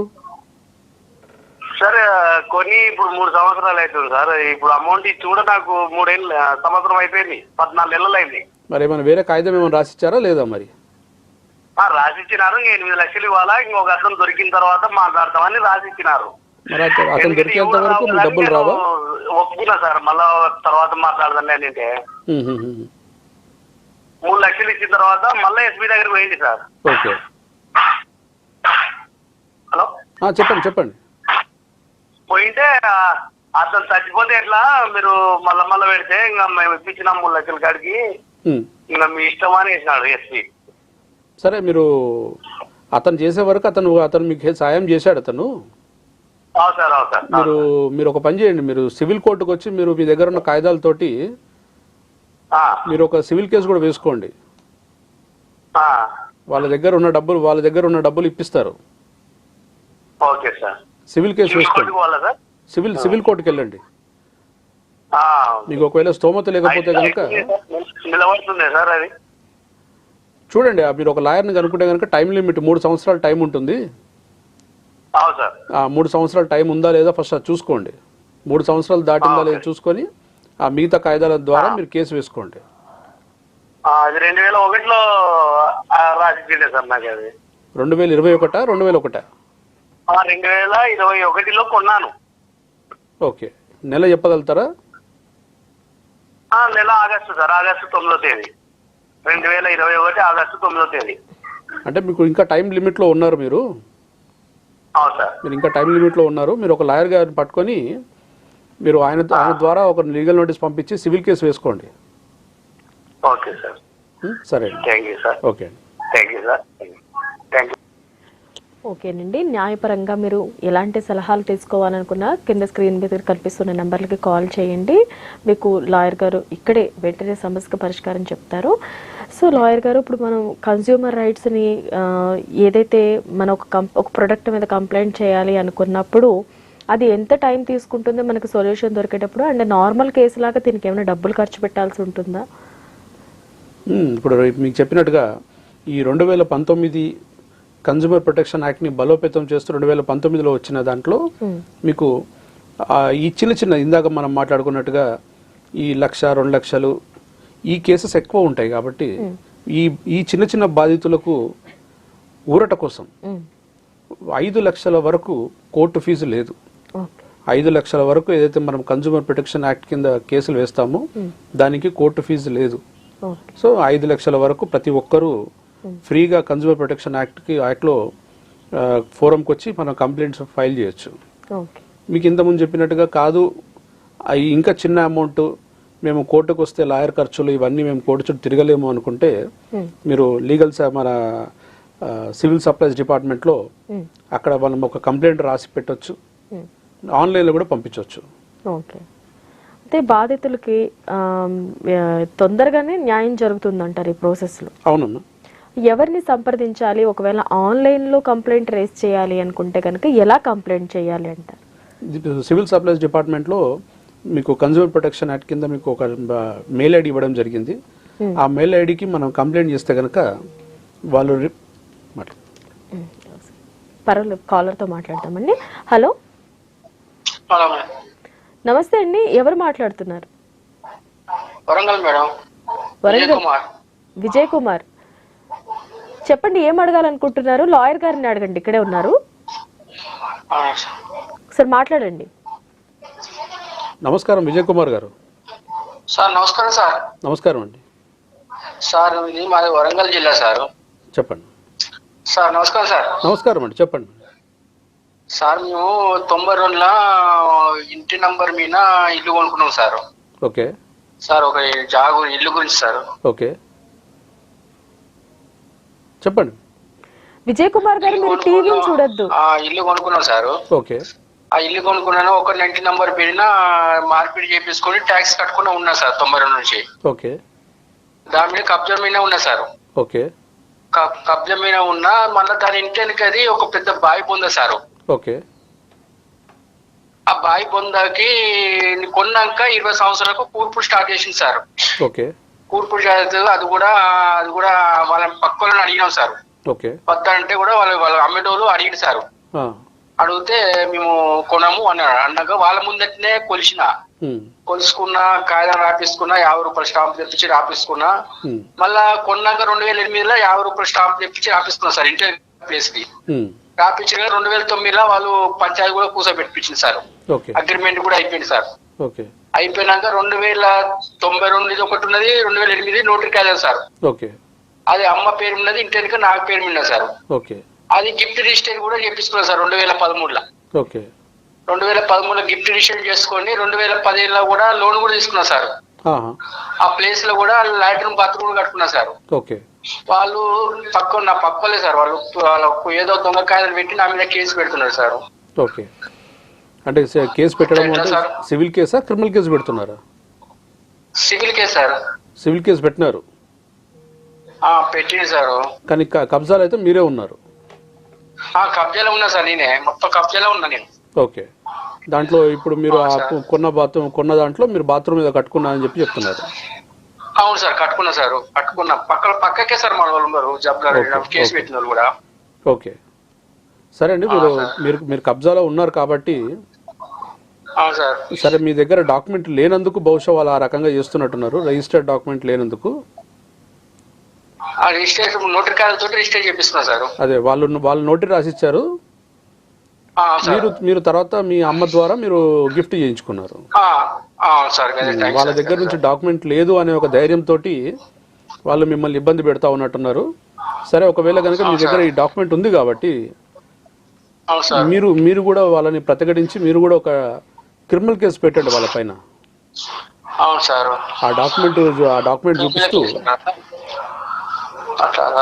ఆ డాక్యుమెంట్ చూపిస్తూ మీరు కూడా ఒక క్రిమినల్ కేసు పెట్టండి వాళ్ళ పైన. వాళ్ళు ఒక లాయర్ తోటి నాకు పంపించింది సార్ నోటీసు. ఓకే. పంపిస్తే ఆ వెనక పొజిషన్ కూడా జాగకు వాళ్ళ పొజిషన్ డ్రాయింగ్ నా పొజిషన్ డ్రాయింగ్ కే జాగా అట్టున్నా సార్ లుక్. ఓకే. వాళ్ళ లుక్ పొజిషన్ లేదు. ఓకే. అట్లా సార్, ఎట్లా దానికి కొద్దిగా సలహా చెప్తారు సార్? అదేనండి, ఇప్పుడు మీరు చెప్పిన దాంట్లో అదే మీరు వాళ్ళు మీకు నోటరీ చేయించారు కాబట్టి వాళ్ళు మీ దగ్గర నోటరీ కాగితమే ఉంది చెల్లదనుకోనో లేకపోతే అది మర్చిపోయో మీ మీద కేసు వేస్తా ఉన్నారు. సరే, మీరు వాళ్ళు ఆల్రెడీ మీకు ఒక నోటరీ ద్వారా అమ్మినారు కాబట్టి మీరు దాన్ని బేస్ చేసుకుని ఒక క్రిమినల్ కేసు పెట్టండి. ఒక క్రిమినల్ కేసు పెట్టండి. మీరు ఆ లాయర్ నోటీస్కి కూడా మీరు మీ ఇంకో లాయర్ ద్వారా మీ లాయర్ ద్వారా ఒక రిప్లై పంపించండి. ఇది ఆల్రెడీ మాకు అమ్మడం జరిగింది, ఇది పలానా సంవత్సరంలో మాకు అమ్మినారు, మాకు అప్పట్లో సరే మేము తెలియక మేము నోటరీ చేయించుకున్నాము అని చెప్పేసి మీరు దానికి రిప్లై పంపించండి. రిప్లై పంపిస్తూ మీరు ఒక క్రిమినల్ కేసు కూడా పెడుతున్నానని చెప్పండి దాంట్లో. సార్, మా లాయర్ కూడా ఇట్లనే పంపిస్తే వాళ్ళ కాగితాలు కూడా వాళ్ళకు మీద కేసు పెట్టినంత ఒక పోలీస్ దారితో పంపించింది సార్ మొన్న 4 రోజుల కిందట. అతను ఆల్రెడీ పెట్టాడు మీ మీద కేసు అయితే? పెట్టింది సార్. అసలు వాళ్ళది కూడా కాదు సార్, ఇల్లు వాళ్ళ మామది. వాళ్ళ మామ పేరు మీద వాళ్ళ మామ వాళ్ళ అయ్య పేరు మీద ఉండదు సార్ ఇంటి నంబరు. వాళ్ళ అయ్య చచ్చిపోతే కొడుకు వారసత్వం కదా సార్. అవును. కొడుకు వారసత్వం సంతకం పెట్టించుకున్నా, ఇంటి వేరే జాగా అయితే వాళ్ళతో కూడా సంతకం పెట్టించుకున్నా కబ్జాల మీద నడుపుతుంది సార్. వాళ్ళు ఇప్పుడు వాళ్ళ మామ వాళ్ళ చెల్లె కొడుకు. వాళ్ళ కాయలు కూడా అంత దొంగ కాయల సంతకాలు అన్ని వాళ్ళ ఇంటి పేరు వాళ్ళ ఇంటి వాళ్ళతో సంతకాలు ఉన్నాయి సార్. ఓకే. మీరేం కాదు, మీరు కూడా ఒక క్రిమినల్ కేసు పెట్టండి. అదే సార్. సరే సార్. మీకు రాసి మిమ్మల్ని కూడా మోసం చేశారు కాబట్టి మీరు ఒక కంప్లైంట్ పెట్టండి. మీరు ఒక కంప్లైంట్ పెట్టండి దాంట్లో.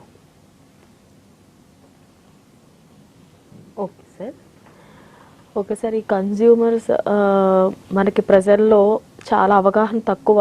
మాకు ఈ రైట్స్ ఉన్నాయి, మేము ఈ లా ప్రకారం ఇలా వెళ్ళొచ్చు అని అనేది. అలాగే ఫైనల్గా మనకు టైం చాలా తక్కువ ఉంది కాబట్టి ఫైనల్గా అసలు ఈ డిజిటల్ యుగంలో ఎదురయ్యే ఎన్నో ఫ్రాడ్స్ నుంచి అసలు కన్జ్యూమర్ అనేవాడు తన సమస్యను తెలుసుకుని ఎలా ముందుకెళ్ళాలి. 2019 ప్రకారం మీరు లా మారిందన్నారు కన్జ్యూమర్ ప్రకారం. ఆ ప్రకారంగా వినియోగదారులకు ఇంకా ఏమి ప్లస్ అయ్యే విషయాలు ఉన్నాయి ఆ లాలో అనేది కూడా మాకు కాస్త వివరించి చెప్పండి మా ప్రేక్షకులు. సరే, దీంట్లో అమ్మ ఇంకోటి, ఈ మీరు అన్నట్టు ఇవాళ ఇదంతా హడావిడి ప్రపంచం, ఎవరి పనులు వాళ్ళకి. సరే ఇవాళ చేద్దాం రేపు చేద్దాం అంటూ కొన్ని రోజులు ఊరికే గడిచిపోతూ ఉంటాయి. సో దీంట్లో మీకు కన్స్యూమర్ ప్రొటెక్షన్ యాక్ట్లో మీకు కొన్ని ఆర్గనైజేషన్స్ ఉన్నాయి. కన్స్యూమర్ ఆర్గనైజేషన్స్ అని చెప్పేసి మన హైదరాబాద్లోనే దాదాపు ఒక 10 నుంచి 15 ఆర్గనైజేషన్స్ యాక్టివ్గా పనిచేస్తూ ఉన్నాయి. సో మీరు వాళ్ళని అప్రోచ్ అవుతే కనుక మీరు కోర్టుకు రానవసరం లేదు. మీ ద్వారా మీ తరఫున ఒక కన్స్యూమర్ ఆర్గనైజేషన్ కేసు ఫైల్ చేసి, మీ తరఫున కన్స్యూమర్ ఆర్గనైజేషన్ వాళ్ళే దాని గురించి కోర్టులో ఫైట్ చేసి మీకు జరిగిన అన్యాయానికి న్యాయం చేయడము, మీ పేరు మీద ఒకవేళ కాంపన్సేషన్ ఏమైనా కోర్టు గ్రాంట్ చేస్తే కనుక ఆ కాంపన్సేషన్ కూడా ఈ కన్స్యూమర్ ఆర్గనైజేషన్ వాళ్ళు ఇప్పిస్తారు. మీరు కోర్టుకు రావడము, ఒక లాయర్ని పెట్టుకోవడము, ఈ దీంట్లో చాలా వ్యయ ప్రయాసాలతో కూడుకున్నది. సో దీని నుంచి తప్పించుకోవడానికి కూడా మీరు ఒక కన్స్యూమర్ ఆర్గనైజేషన్ వాళ్ళని అప్రోచ్ అవుతే మీ తరఫున వాళ్ళే యాక్టివ్గా కేసు నడిపిస్తారు. సో ఇలా మేము ఆ అవకాశాన్ని వినియోగించుకుని ఏదైతే ప్రొడక్ట్ మీద మేము పోరాటం చేయాలనుకున్నామో కొనసాగించవచ్చు అంటారు. తప్పకుండా. అయితే ఇప్పుడు ప్రొడక్ట్ బేస్డ్ మనం వెళ్ళేటప్పుడు మనకి న్యాయం చేసేది డైరెక్ట్గా ఏదైతే కంపెనీ ఉంటుందో వాళ్ళే వాళ్ళ లాయర్స్ ద్వారా ఈ ప్రాబ్లమ్ సార్ట్అవుట్ చేస్తారండి? లేదమ్మా, వాళ్ళ లాయర్ వాళ్ళ తరఫున మాట్లాడుతూ ఉంటారు. అది వాళ్ళ లాయర్ ద్వారానే మనకి ప్రాబ్లమ్ సాల్వ్ అవుతుంది. కంపెనీ ఇన్వాల్వ్ అవుతుంది అయితే డైరెక్ట్ కంపల్సరీ వస్తారు. ఇప్పుడు మొబైల్ ఫోన్స్ కొంటున్నాము, మొబైల్ ఫోన్స్ లో డ్యామేజ్లు వెళ్తున్నాయి, సరే డెఫిషియన్సీ ఇన్ సర్వీస్ అంటాము. వాళ్ళు సర్వీసింగ్ సెంటర్కి వెళ్తాము, ఫస్ట్ కొనేటప్పుడు ఇవన్నీ గ్యారంటీలో కవర్ అవుతాయండి అని చెప్తారు. తీరా మనం కొనుక్కొని ఇంటికి వెళ్ళిన తర్వాత ఏదో డిఫెక్ట్ వెళ్తే వాళ్ళు అంటారు లేదండి ఇది మాకు సర్వీసింగ్ లో రాదంటాడు. సరే ఇప్పుడు ఒకవేళ గనక మనకు చెప్పింది ఆ సర్వీస్ లో గనక వాళ్ళు ఇచ్చిన సర్వీస్ రికార్డ్ లో గనక అది ఉంటే మనం కంపల్సరీ వాళ్ళ అడ్వకేట్ వస్తాడు, వాళ్ళు కాదని చెప్తారు. సో ఇక్కడ చూడాల్సింది, ఇక్కడ అన్యాయాలు చూసి చెప్పాల్సింది జడ్జి గారు, అక్కడ ప్రెసిడెంట్ గారు అని చెప్పి ఉంటారు. ఓకే, ఇది కూడా జడ్జి తీర్పు లాగానే మనకి సినిమాలో అయితే జడ్జి తీర్పిస్తారు, ఇట్లా ఈ విషయంలో కూడా జడ్జి తీర్పిస్తారు. అవును అవును, దీంట్లో కూడా జడ్జి గారు ఉంటారు. రిటైర్డ్ ఒక డిస్ట్రిక్ట్ జడ్జి గారిని ప్రెసిడెంట్ గా పెడతారు. ఒక కోర్టులో 3 ఉంటారు, ఒక ప్రెసిడెంట్, 2 మెంబర్స్. ఆ 2 మెంబర్స్ కూడా నార్మల్ సిటిజన్స్ నుంచి వచ్చిన వ్యక్తులు, వాళ్ళు కూడా కన్జ్యూమర్ రైట్స్ గురించి ఫైట్ చేసిన వ్యక్తులు అయి ఉంటే ఇంకా బాగుంటుందని చెప్పి నార్మల్ సిటిజన్స్ తీసుకుంటారు. సో అక్కడ కూర్చున్న దాంట్లో ఈ ఇద్దరి మెంబర్స్ ని కూడా తీసుకుంటాడు. వీళ్ళిద్దరి నిర్ణయాన్ని కూడా పరిగణనలో తీసుకొని ఇక్కడ కూర్చున్న ప్రెసిడెంట్ గారు జడ్జిమెంట్ చెప్తారు. సో ఇక్కడ 99.99% ఎక్కడ కూడా కన్జ్యూమర్ కి అన్యాయం జరగదు, న్యాయం జరుగుతుంది. కన్జ్యూమర్ ప్రొటెక్షన్ యాక్ట్ లో చాలా ఇప్పుడు వచ్చిన చట్టం, కొత్త చట్టము చాలా బలోపేతంగా ఉంది. దాన్ని అందరూ వాడుకోవాలి. కన్జ్యూమర్ ప్రొటెక్షన్ యాక్ట్ లో దాని గురించి ఇంకా తెలుసుకోవాలి అందరు కూడా.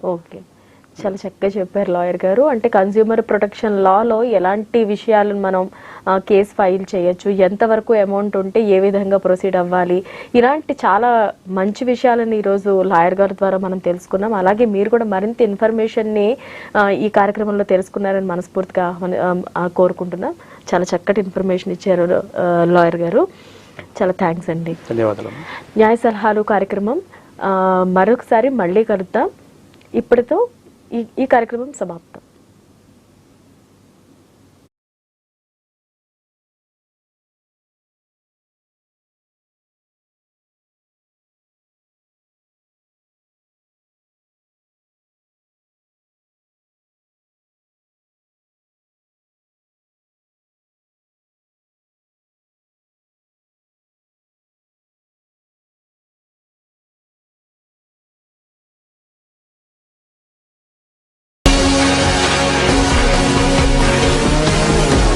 City Vision, singing stars.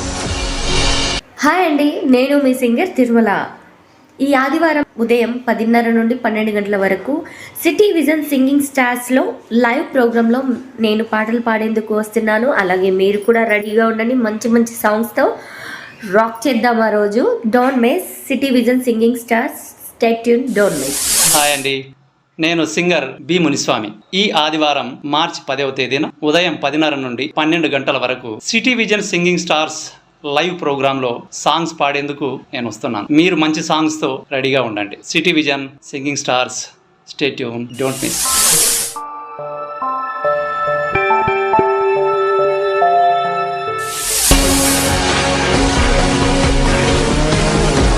City vision singing stars. ప్రతి ఒక్కరికి ఒక స్పెషాలిటీ ఉంటుంది. ఆ రోజు జన్మించిన సెలబ్రిటీస్ ఎవరో కూడా తెలుసుకునే ప్రోగ్రామే బెస్ట్ ఆఫ్ ద డే. చాలా మంది హీరోయిన్స్ గ్లామర్ పాత్రలకే ప్రాధాన్యం ఇవ్వకుండా చాలా మందే ఉన్నారు మన టాలీవుడ్ ఇండస్ట్రీలో. అలాంటి సరికొత్త ప్రోగ్రామే ఈ టాలీవుడ్ బుట్టబొమ్మ. అలాంటి ట్రెండింగ్ సినిమాల వైపు మనము ఒక లుక్ వేస్తే ట్రెండ్ సెట్ మూవీస్ అవుతాయి. సినిమా అంటేనే పాలిటిక్స్. ప్రతి వ్యక్తి